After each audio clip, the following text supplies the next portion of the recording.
We're in Parashat Vayikra, and God called Moses, which is a strange thing to do because God has spoken to Moses so many times without having to call him. Why now? Why does Moses need to be called Vayikra?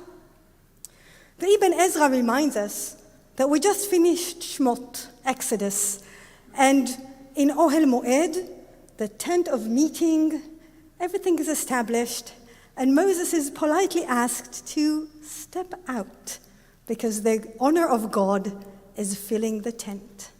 So says the Ibn Ezra, we might feel that we don't have place anymore.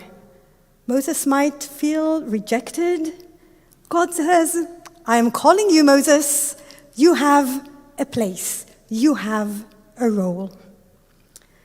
The Maharam from the 13th century has a beautiful interpretation. He says, as we all know, Moses was very, very modest. And suddenly God is calling him, Vayikra. Moses felt that it was a bit too much to write this down when he wrote the Torah. He said, if I only write Vayikar, just the first 4 letters, it will be mikre, a coincidence, something that just happened. Maybe God was seen to me in a dream. That's a bit more modest, right? Who can say, God called upon me? So I will write Vayikar. But God said, I'm calling you. You have to write Vayikra. Which is why whoever will read from the Torah tomorrow morning will see that we have a tiny, tiny aleph in the first word, Vayikra. It's either Vayikar, something just happened, or Vayikra. This is the calling. And this tiny, tiny aleph represents the tension, the holy tension maybe, between looking at our life and saying, oh, this just happened, and saying, I am being called to do something. This Shabbat is also Shabbat Zachor, the Shabbat before Purim. And we are commanded to be reminded what Amalek did to us and then to erase the memory of Amalek. And the Lubavitcher Rabbi, I don't know if he would be so happy that I'm quoting him, but I didn't ask. It's good. The Lubavitcher Rabbi says something very interesting. He says, Amalek, it's written, Asher Korcha Baderech. Amalek happened to meet you on the way when we were walking in the desert and upon entering the land.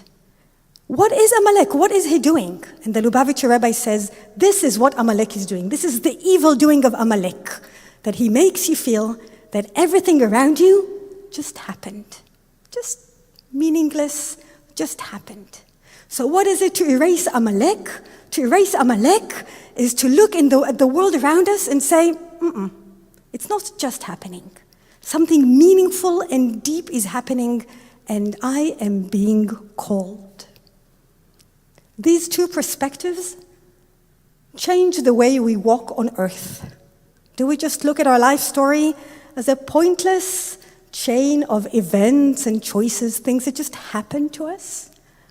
Or are we walking with curiosity and courage in this world and hearing the tiny, tiny aleph that says the divine is calling us? So coincidence or calling? Growing up in an Orthodox Moroccan Persian family in Israel and becoming a Reform rabbi can be coincidental. For Rabbi Naama, growing up in a secular kibbutz ideals that looks at Judaism not as a religion and becoming a Reform rabbi can also be coincidental.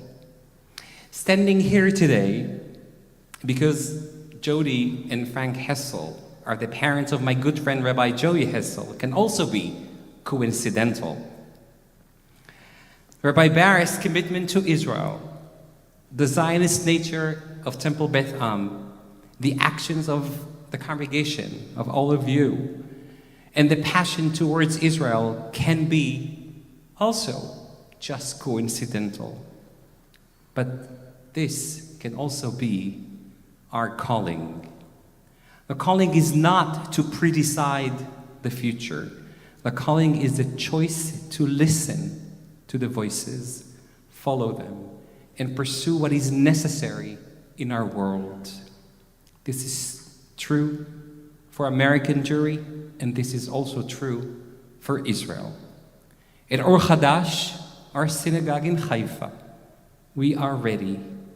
We are ready to look at our times, our present, as an opportunity rather than a coincidence or an unfortunate reality that we need to react to. That opportunity brought us here to forge a connection, a bond that will make both of our communities stronger. A bond that will make Israel more democratic and more pluralistic. Make Haifa citizens proud of their Judaism, and to make you proud of our Judaism as well. We strive to become a home and a beacon for everyone, for all of us who are seeking meaningful Jewish identity and Judaism. This is our calling. We don't yet know how to do it. We don't have all the answers, which is shocking for rabbis to admit, but it's true. We are in search of answers, for friends, for best practices, and for support. This is why we're here, taking action and responsibility for our calling. Thank you. Thank you to Temple Beth Am for hosting us. To my new friends and colleagues, Rabbi Barris, Rabbi Aklepi, Rabbi Greengrass, and Kentor Koyot for this warm and absolutely unbelievable hospitality. I want to thank the president and my new friend, David Young, and to my Miami family, Jody and Frank Hessel, for listening to our calling and bringing us here. Thank you, and Shabbat Shalom to everyone. May we all listen to the voices. Shabbat Amen. Shalom.